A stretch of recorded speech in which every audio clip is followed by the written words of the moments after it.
bien? Bien. Yo perfecto, sí. Entonces...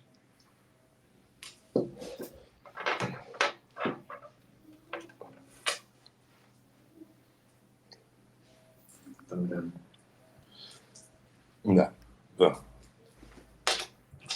Hola. Hoy estamos grabando nuestro primer capítulo de La Dura y trataremos un tema en duro, la eutanasia. La eutanasia es un tema que está en la opinión pública hoy en día y según la última encuesta CADEM, el 7 de cada 10 chilenos está a favor de la eutanasia. Me gustaría saber la opinión de dos expertos. Hoy en día estoy con el doctor Jaime Contreras y el doctor Julio López González, anestesista, quienes nos darán su visión sobre este tema tan controvertido en la opinión pública. Para ustedes, primero que nada me gustaría preguntarles, ¿se debería legislar sobre la eutanasia en nuestro país? Jaime, cuéntame. Bueno, yo creo que en realidad sobre la eutanasia hay que legislar. El tema es que hay leyes en el país que son leyes que yo llamo de necesidad. Hay leyes que no son para celebrar, hay leyes que son simplemente necesarias, dado un poco el tema de las realidades que nos acontecen. Eutanasia viene del griego, significa un buen morir. Nosotros como especie humana tenemos que comprender que todos vamos a morir y ocurre que en este proceso de la muerte o en este proceso a veces de la enfermedad se dan circunstancias de dolor intenso, de sufrimiento, y en ese sentido el pensar en una opción de buen morir es una opción que humanamente y filosóficamente tiene un sustento, pero que obviamente tiene que ser muy bien llevada, muy bien analizada, y poco cumplir también los criterios de la libertad, porque en el fondo esto es una libertad de elegir. Pero son leyes que, aunque creo que son necesarias, son leyes que, como digo yo, no son para celebrar, sino que hablan de una cuota de humanidad de la especie.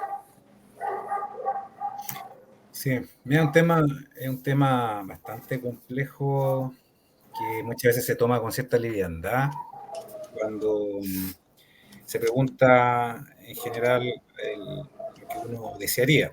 De hecho, yo creo que todos pensamos probablemente, o la gran mayoría, como bien dicen las encuestas, y no solamente aquí en Chile, en todas partes, generalmente está alrededor del 70% de que están a favor de la eutanasia. Pero hay que entender que se requieren ciertas condiciones. Primero hay que entender que lo que es la eutanasia, o sea, primero que nada es que un médico o un profesional de la salud mate directamente a una persona que está en una etapa terminal de alguna enfermedad y que cumpla ciertas condiciones, ¿ya? Y básicamente lo que se busca, se confunde un poquito el tema con la muerte digna, ¿ya? El problema está en que si uno le preguntan en una situación así, probablemente siempre va a querer poner fin a su sufrimiento personal, pero hay que analizar otras variables, ¿ya? En general, antes de entrar al tema más profundo, me gustaría contextualizar un poco. El proyecto de ley de la eutanasia partió en el 2018 acá en Chile. Estamos en el 2024 y no ha tenido la prioridad probablemente porque se están dando cuenta que es un tema mucho más complejo. Si uno analiza los países que han legislado sobre la eutanasia, la mayoría son del primer mundo. De hecho, el primer país fue Países Bajos, y después se sumaron Bélgica, Luxemburgo y así sucesivamente. Y de los países que no son del primer mundo, los únicos países que han legislado en Latinoamérica son Colombia desde el 2012, que han tenido bastantes problemas en aplicar y en poder saber cómo se está aplicando el tema de la eutanasia. Y Ecuador recientemente, este año, por primera vez, creo que la Corte Constitucional fue la que determinó que se podía hacer el procedimiento. Entonces, si analizamos una realidad de países del primer mundo con ingresos per cápita que superan 2, 3 veces el nuestro, con niveles de desarrollo cultural, económico, con una idiosincrasia totalmente distinta, no es lo mismo aplicable acá en Chile. De hecho, el proyecto original que se presentó en 2018, dentro de los requisitos que pide es que hayan 2 médicos especialistas que tienen que certificar de que el paciente está en una condición terminal, que es candidato a la eutanasia. Uno de esos médicos especialistas tiene que ser del sistema público de salud. Además, requiere la evaluación de un médico psiquiatra para que avale que la persona está en sus facultades para poder determinar. Requiere de un ministro de fe, que el proyecto de ley original hablaba de un notario, que eso implica un costo, o de un oficial del registro civil, lo que implica tiempo y obviamente posibilidad y oportunidad de que esa persona esté disponible. Si aún así... Ahí, Julio, ¿sí? hay una consulta. Bueno, se debe dar la autorización según tú, entonces esto debería quedar escrito desde antes y asignar un tutor. Lo que pasa para es que no pase, por ejemplo, lo que pasa con la donación de órganos, por ejemplo, que es un tema que, por ejemplo, yo puedo tener la intención de donar los órganos y cuando muero después la familia dice que no, que la verdad que no van a donar los órganos. claro, ese tiene que quedar consignado por escrito y con todos esos requisitos en vida por la persona y cuando esté con sus facultades. Por eso tantos requisitos. Y algo que yo creo que está bien legislar cuando las condiciones del país, cuando hemos superado otros problemas. O sea, a ver, es difícil, por ejemplo, es como en una casa. Si tú no tienes para darle comida a tus hijos, si no tienes para vestirlo, no tienes para pagar el agua potable, o lisa y llanamente no tienes un techo donde vivir, no voy a estar pensando cómo construir el cobertizo del auto, que no tienes, ¿cachai? A lo que voy yo, ¿en qué sentido? Creo que hay prioridades, y creo que ha estado bien de que no esté dentro de las prioridades legislativas, ¿ya? Porque tenemos muchos problemas que resolver. Si uno analiza, por ejemplo, ahora hace poco, en enero, apareció los datos, que han muerto 44.000 personas en lista de espera, ¿ya? Y además, si analizamos que estamos todos todo el mundo está con la incertidumbre que va a pasar con el sistema privado de salud o con el sistema de aseguramiento privado de salud, solamente como dato, entre el inicio del 2020, que es donde se tiene el registro electrónico de la superintendencia, hasta el último trimestre, hasta del 2023, se han desafiliado 610.000 personas del sistema de ISAPRES. 610.000 personas que ¿quién va a tener que absorber? El sistema público. Si tú te das una vuelta, yo tengo la suerte, o sea, entre comillas, de decir la suerte de haber trabajado, llevo 35 años trabajando en el sistema público de salud, a tiempo completo. He pasado por todos los niveles de atención, desde la prehospitalaria, la atención primaria, hasta los niveles de alta complejidad. Y tú ves que el sistema está colapsado, que no se logra dar cobertura a todos los que lo requieren. Entonces, legislar sobre algo que en teoría suena muy bien y que yo creo que es totalmente legítimo pensando en un concepto de libertad. O sea, yo debo ser libre de elegir si quiero seguir con este sufrimiento o no. O sea, según tu punto de vista, se estaría legislando para tapar un problema mayor que es no una asistencia, como decía el doctor Contreras, una asistencia digna a la muerte, o una muerte feliz hacia las personas que están sufriendo, porque no están las condiciones en el sistema público para que los pacientes puedan ser tratados dignamente. Es que yo creo que no hay intención, no hay una mala intención de hacer. Yo creo que detrás de esto hay una buena intención. El problema, y ahí voy a un punto que probablemente puede ser un poquito polémico o lo que voy a decir pues, suena un poco duro, pero esta es una legislación elitista, que parte de una élite que tiene unas condiciones de vida que está totalmente disociada de la gran mayoría de los usuarios del sistema de salud, para que sea ejecutada en condiciones ideales, es decir, del entorno en que ellos legislan. ¿Por qué? Porque ¿qué es lo que si yo tengo las condiciones, puedo pagar un médico especialista, puedo tengo acceso a un médico psiquiatra en poco tiempo, porque es una decisión que tienes que tomar rápido. No sacas nada con pedir una solicitud de eutanasia y te la den 6 meses después y ya te moriste por tu muerte natural, ¿cachai? Por la enfermedad. Podría aparecer un nuevo concepto de lista de espera, que es la lista de espera para que te evalúe el que va a eutanasiar. Eso sería ridículo. Es más, incluso si los profesionales se niegan a hacerlo o consideran que no cumplen las condiciones, la persona podría apelar a la Corte de Apelaciones. Entonces tú podrías a la justicia y tú tendrías que pagar un abogado. Entonces te das cuenta, se va restringiendo el mundo que realmente podría tener acceso a eso. ¿Ya? Y en el mejor de los casos, entre comillas, mejor, pongo entre comillas, porque hablar de la muerte nunca es bueno. O sea, matar a alguien nunca va a ser bueno. De hecho, hay un tema ético Entonces, si estamos en presencia de un paciente terminal.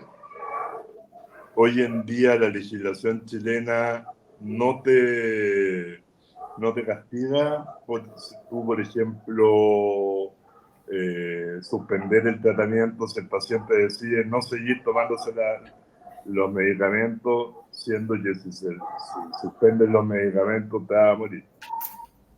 Tampoco, tampoco si que tú decides no seguir conectado a un respirador, a un ventilador mecánico.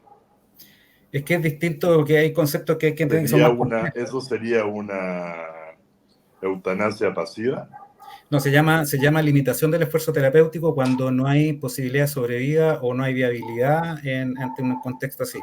Y que solamente así, podría incluso transformarse en un encarnizamiento terapéutico, es decir, hacer algo que es totalmente ineficiente, innecesario en una persona que ya está en su proceso de fin de vida.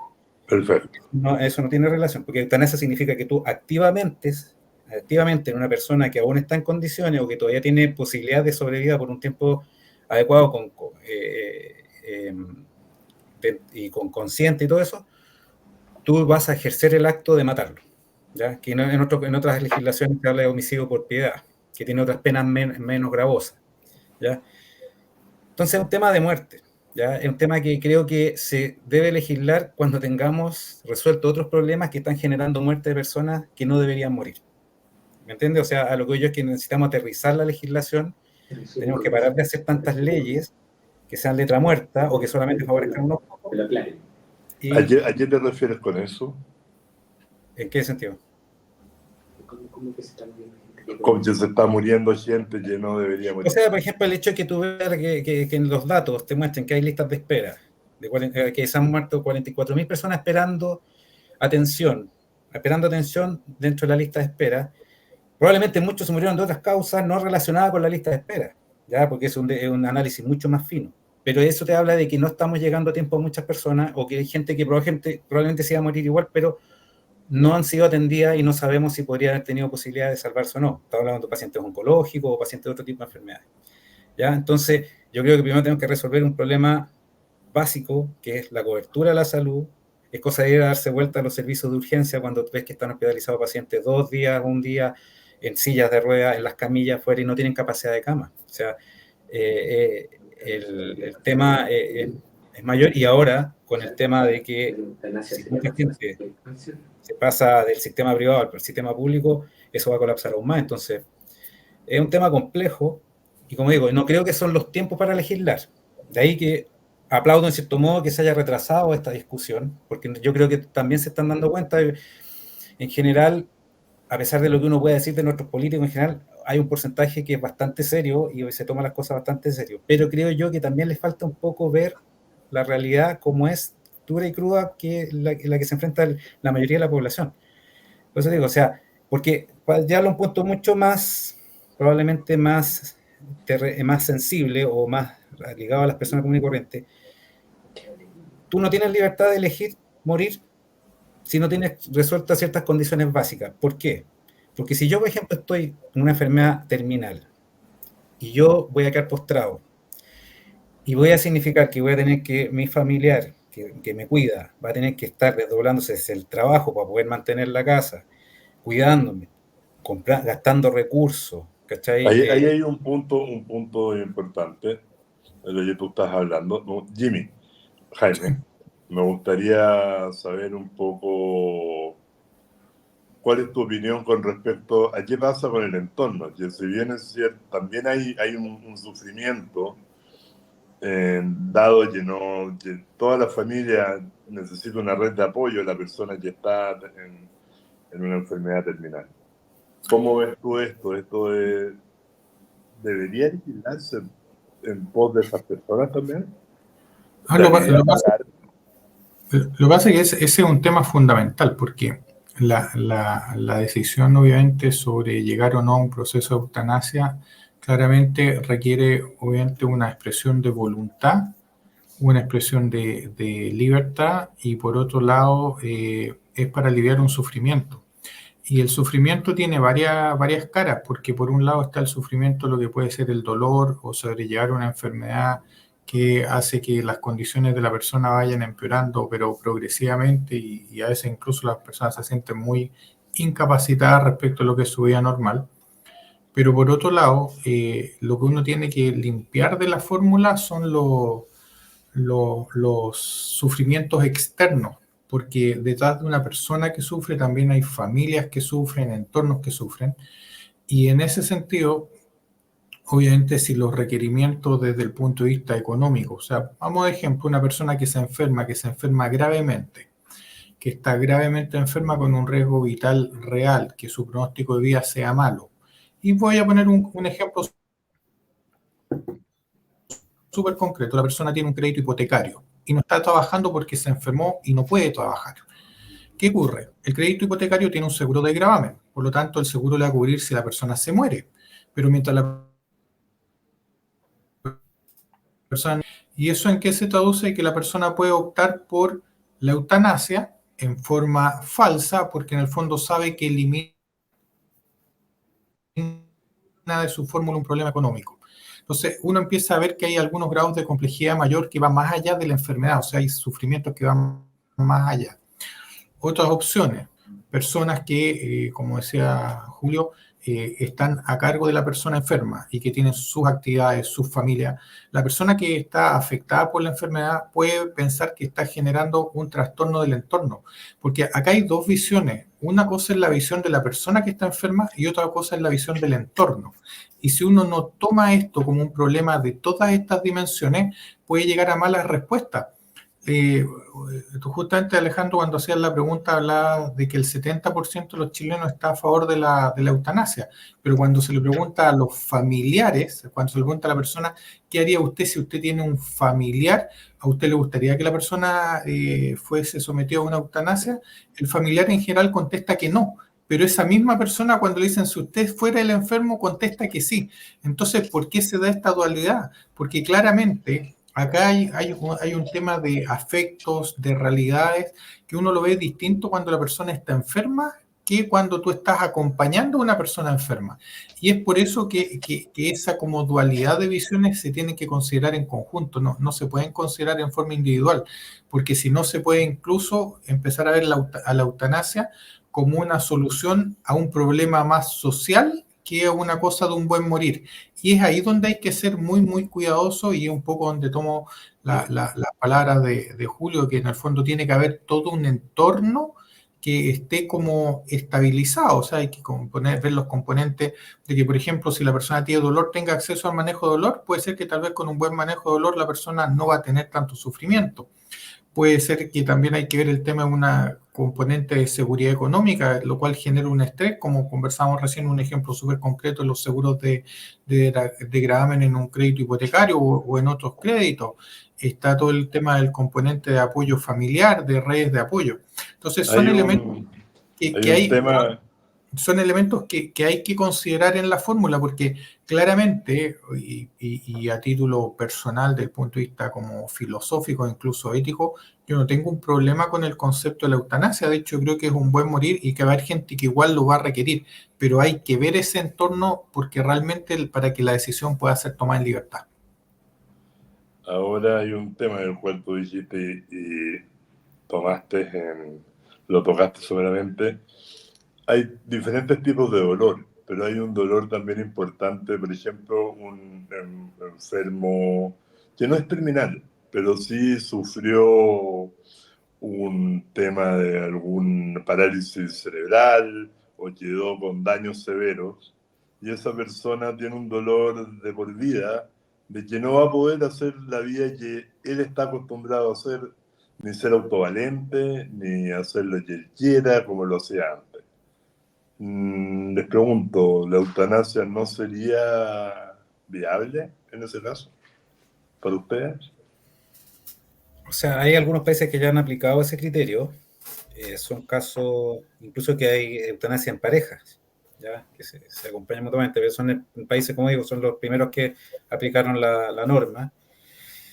Creo que todos los casos deben ser analizados y se deben agotar todas las herramientas para dar el mejor, o sea, aliviar lo más, en su mayor medida, el sufrimiento del paciente. Creo que se debe considerar dentro de las posibilidades y del concepto de libre decisión de cada paciente, tomar esa decisión, pero como digo, ¿Tienes siempre cuando se algún hayan caso de agotado todas las experiencia medidas. concreta, Julio, al respecto? ¿Ah? ¿Tienes algún caso que conozcas de alguna experiencia concreta al respecto? No, personalmente no, o sea, no ha tocado porque en general, a ver, ¿qué es lo que pasa? En general acá los pacientes tienen cuidados paliativos, los que acceden a cuidados paliativos se supone que son 125.000 personas que requieren cuidados paliativos en Chile. ¿Ya? Y en algunos casos se puede llegar bien, también depende de determinantes geográficas, determinantes sociales, determinantes de disponibilidad de recursos, disponibilidad de especialistas y de médicos que puedan, y de personal de salud que pueda ejercer. Pero claro, o sea, cuando tú das pie a pacientes terminales, obviamente esto después va a seguir aumentando los casos y las condiciones especiales que también podrían entrar dentro de la categoría. Lo único, es un tema que es bastante complejo, que requiere una estructura, que requiere recursos, que requiere profesionales, que requiere personal y que requiere una discusión multidimensional y multidisciplinaria Pero, para poder tomar una decisión así. Yo como digo, no creo que es un tema complejo. Creo que las condiciones en el país no están para legislar en estos momentos en ese tema, porque sería pero, legislar para un grupo pequeño de personas que podrían acceder a ese tipo de solución. ¿qué opina Jaime si pusiéramos una persona, lo dejara por escrito antes, con sus facultades cognitivas totalmente sanas, en un escenario ideal, que la persona deje estipulado que en caso de que yo tenga cualquier enfermedad que a mí me guarde mi libertad o deje de ser autovalente, yo pueda acceder a la eutanasia y lo deje a un tutor como representante de mi deseo.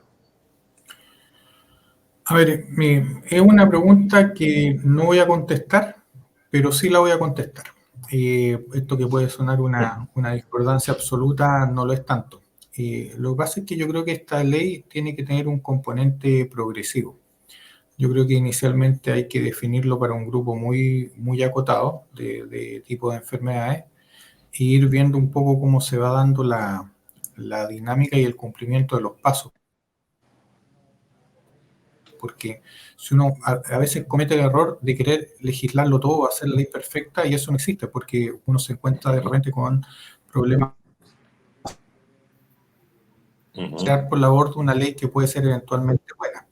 Por lo tanto, creo que tiene que haber un componente progresivo. Sí quiero rescatar algunas cosas, por eso es que esto que puede parecer una contradicción de contestar y no contestar no es tanta contradicción, sino que tiene un motivo.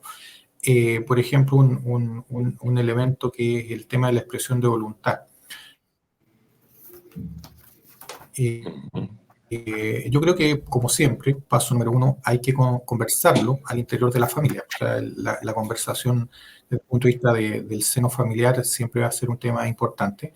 Creo que debiera ser dejado por escrito, tal como señalas tú, e incluso que eso que se escribe pudiese tal vez incluso por ley que tener que refrendarse cada tanto tiempo, porque de repente uno puede tener una visión en épocas juveniles y decir, yo en tal caso me gustaría tal cosa, y pueden pasar 20 años y las realidades a veces tienden a cambiar. Entonces, de repente uno hace un trámite, no lo vuelve a hacer, pero yo creo sí que debiera dejar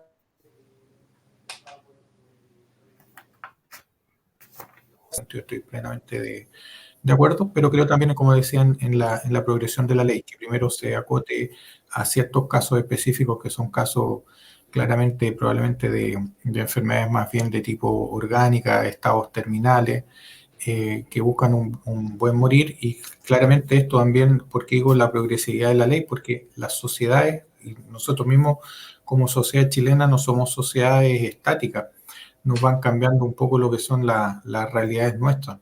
Y la visión de la sociedad puede también ir cambiando, y eso le va a dar distintos carices a esto. Pero creo que obviamente es un tema que hay que ver progresión, hay que ver voluntad, y hay que ver obviamente que cualquier ley que se emita en algún minuto tiene que tener, y comparto plenamente lo dicho por Julio, tiene que tener todo un aparataje, infraestructura y un presupuesto, porque ese presupuesto puede ser un presupuesto significativo, porque uno tiene que tener la opción de darle a la persona para que elija con libertad, y eso implica, como le digo, quitar estrés o problemas agregados al problema inicial, que es el problema de la enfermedad.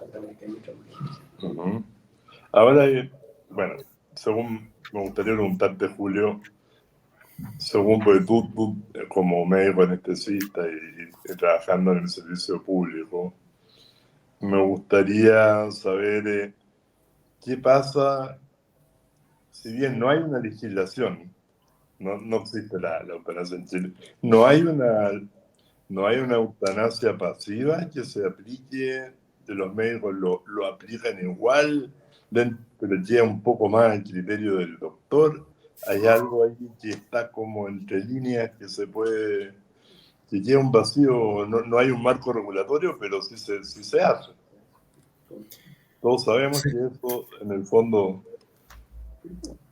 es algo que está presente tanto en las clínicas privadas como en los hospitales. Eutanasia probablemente tal, no. Eso no. Algo, Lo que pasa es que se confunde. Yo creo que la línea, claro. A lo que tú explicaste en un principio. Pero claro, lo que pasa es que la limitación del esfuerzo terapéutico es una línea muy difusa, ¿ya? Lo importante es que hay situaciones en que los pacientes que manejan su dolor, y dentro del tratamiento puede que eso acelere a veces o corte el periodo de sobrevida, pero no hay una acción directa para matar a ese paciente, sino que solamente dentro del contexto de aliviar el dolor puede que algunos tratamientos en conceptos paliativos puedan que acorte el periodo de sobrevida, pero eso no es un acto ¿cómo se llama?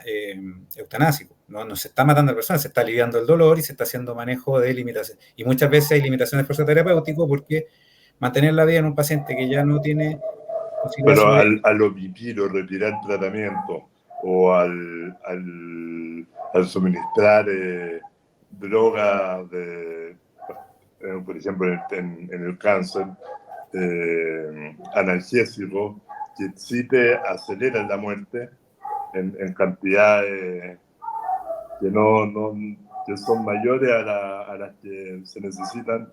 Eso también es una práctica. O sea, personalmente no me ha tocado ver eso. Lo que uno hace es aplicar todo lo que está protocolizado y como corresponde las dosis que son para aliviar el dolor del paciente. Los pacientes que requieren analgésicos potentes, opioides y cosas, van generando tolerancia, que se llama. Por tanto, se van requiriendo cada vez más dosis, ¿ya? Pero eso es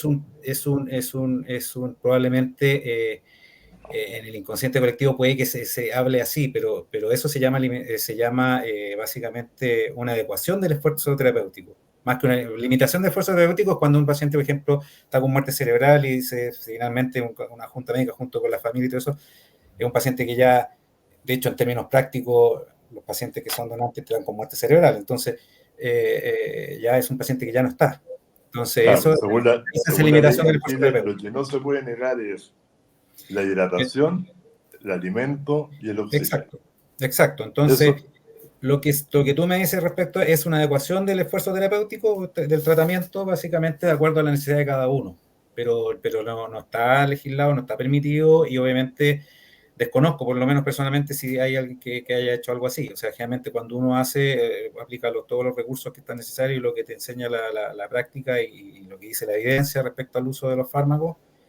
Y obviamente los fármacos tienen efectos adversos y que pueden eventualmente afectar ciertos órganos que pueden acelerar el proceso natural de la enfermedad. O no el proceso natural de la enfermedad, porque la enfermedad probablemente está atacando por un lado, pero el manejo del dolor, el manejo de las complicaciones, o para que el paciente no sufra, obviamente puede significar, o la gente lo puede entender como que lo durmieron o le pusieron unos medicamentos para que descansara y no sufriera más. Pero eso es parte del tratamiento de los cuidados paliativos. ¿Ya? Y eso está bien legislado y eso está bien definido, incluso es una garantía explícita de salud el tratamiento de los cuidados paliativos. Y lo que quería acotar es que el tema que tú dijiste antes sobre la expresión voluntaria o el documento de, ¿cómo se llama? Aquí lo tengo anotado. El documento de voluntad anticipada, si tú lo haces cuando estás sano, no es válido, por lo menos lo veo yo desde el punto de vista ético, moral o emocional, como quieras, cuando tú estás en una situación real, de una situación de enfermedad terminal. Te lo digo porque a pesar de todos los problemas que tenemos en el sistema de salud, a pesar de todas las carencias que puedan haber, sí hay sistemas de cuidados paliativos que funcionan bastante bien. Y también me ha tocado ver cómo hay gente que sobrevive meses, incluso más de un año, con tratamientos paliativos y logran hacer muchas cosas en su vida. Incluso uno opera pacientes de otras cosas que están en tratamientos en etapas 4 de un cáncer y sin embargo siguen teniendo una vida, pueden seguir trabajando incluso algunos, porque existen terapias, existe quimioterapia paliativa, existe radioterapia paliativa, existen cirugías paliativas y permiten que el paciente sobreviva por mucho tiempo. Entonces, en esa situación, cuando tú le ofreces la gente tiene acceso a eso, e incluso en el sistema público de salud, te cambia la perspectiva respecto a lo que tú quieres vivir. Por lo tanto, la decisión anticipada en vida, estando sano, es muy distinto a cuando tú estás realmente ante la situación y te enfrentas ante la situación de posiblemente morir. ¿Ya? Y va a depender de tu edad, va a depender de tu contexto emocional, de tu contexto social, de un montón de otras variables que hay que analizar. Pues es un tema bastante complejo que si bien yo soy partidario de legislar, creo que hay que legislarlo en su momento adecuado y analizando todas estas variables. Pero como te digo, uno no es libre de elegir cuando no tienes todas las otras variables. La variante, claro, yo entiendo que la variante que tú explicas en este caso, por ejemplo, en Suiza, no existe la eutanasia propiamente tal, solamente está la muerte asistida. El suicidio asistido. Dicho esto, bajó las expectativas de la gente quisiera morir asistidamente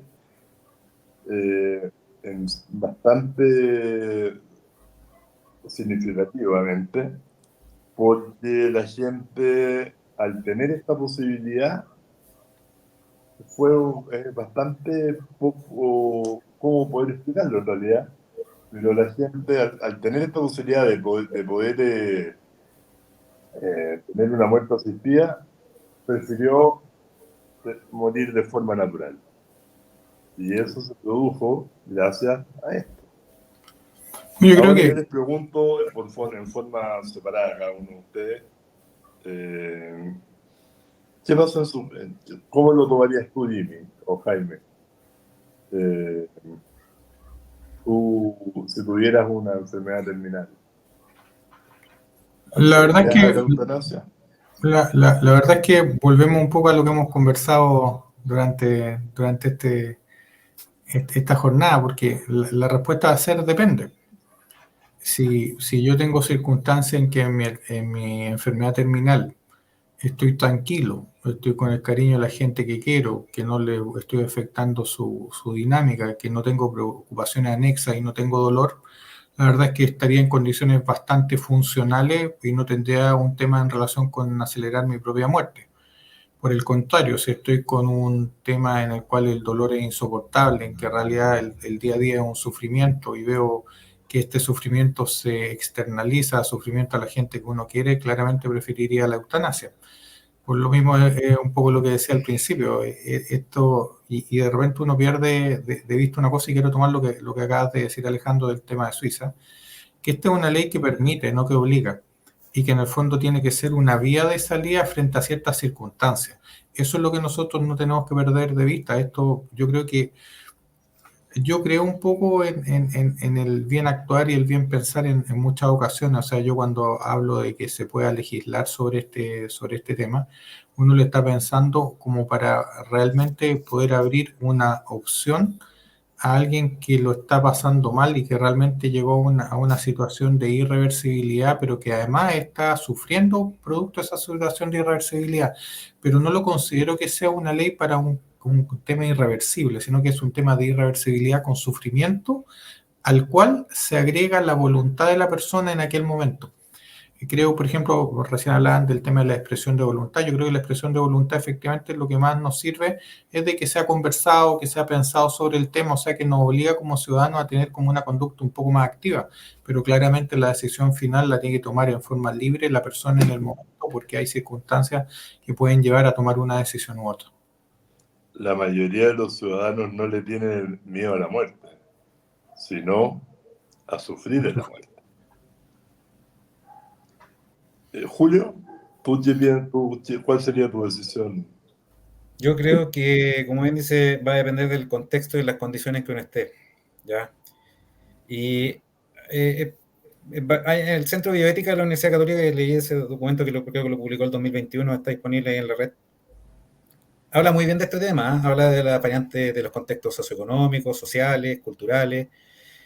Y yo creo que debe existir la herramienta, debe estar muy bien estructurada, muy bien legislada, y hay que aprender de los países con realidades parecidas a las nuestras, ¿ya? De cómo está resultando el tema de la eutanasia. Yo creo que hay que esperar, aprender de países con similar nivel de desarrollo, de ingreso económico, porque, por ejemplo, en Colombia, si bien está legislado en 2012, ha sido difícil evaluar cómo se está ejecutando. De hecho, estaba leyendo que el 25% de las eutanasias que se hacen no tienen un documento de voluntad anticipada, ¿ya? Que incluso hay gente que lo hace, médicos que lo hacen privadamente y que no queda registro en ninguna parte, ¿ya? Entonces, ojo con lo que se legisla y ver si tenemos la capacidad de fiscalizar o no. Yo creo que la herramienta debe existir, pero primero tenemos que mejorar otras cosas antes.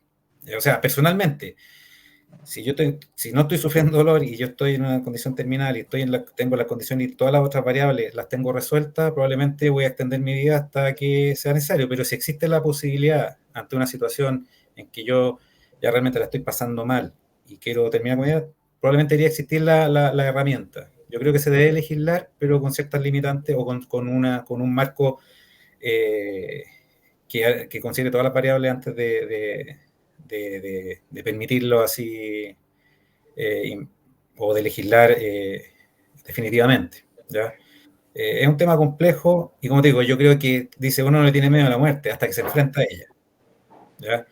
Yo creo que cuando tú te dicen usted tiene 6 meses o su sobrevida probablemente va a ser con suerte un año o menos, probablemente los planteamientos son distintos. Se pucha en un año. Y ahí entra la relatividad del tiempo. En un año tú puedes hacer muchas cosas. En meses tú puedes resolver muchas cosas. Creo que hay que darle una vuelta más y creo que tenemos que abocarnos a legislar de cosas que resolver los problemas de la gente ahora, como dice el término de la idea de Jimmy de Chile ahora. Resolvamos las cosas que son importantes ahora, ¿ya? Esto yo creo que hay que dejarlo para después, ¿ya? No tenemos ni las condiciones ni el contexto socioeconómico general, ni la capacidad de asistir como se quisiera a toda la gente en cuidados paliativos incluso, o en otro tipo de prestaciones de salud, como para estar legislando cómo vamos a matar a una persona que está sufriendo, ¿ya? Porque eso es. Esa es mi conclusión. Yo creo que es una herramienta que hay que tener, pero obviamente que uno lo puede hablar de la condición ideal de uno, que tiene una condición que probablemente es del 2,5% de la población. ¿Cachai? Distinto es para el resto de la gente.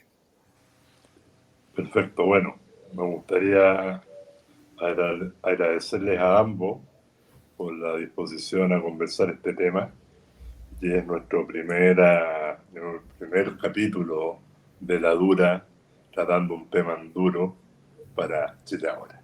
Muchas gracias a ambos. Nos Gracias. vemos en una próxima oportunidad tratando un tema tan contingente como este. Gracias. Sí.